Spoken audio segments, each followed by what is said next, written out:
2, 3. Le lot des personnes arrêtées qui tenissent à la fin de chaque semaine. Sans doute en fonction du nombre de places dans les wagons, des voitures de voyageurs ordinaires. Nous sommes montés dans le train avec un pincement au cœur, mais sans imaginer un seul instant ce qui nous attendait. Autour de nous, tout semblait encore à peu près civilisé.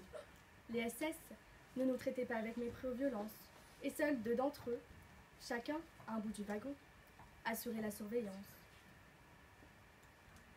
Le 7 avril, nous avons donc voyagé pour atteindre Drancy, où convergeaient, nous l'avons appris par la suite, les convois de toute la France. À notre arrivée, nous avons tout de suite compris que nous descendions une nouvelle marche dans la misère et l'inhumanité. Les conditions de vie dans le camp étaient moralement éprouvantes.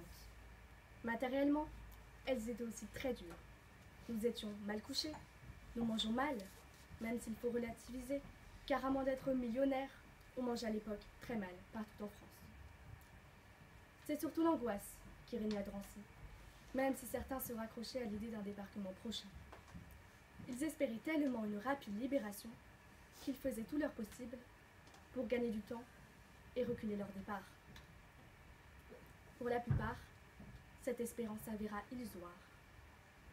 Seules quelques personnes, très peu nombreuses, souvent arrêtées dans les premiers temps, avaient su se rendre indispensables.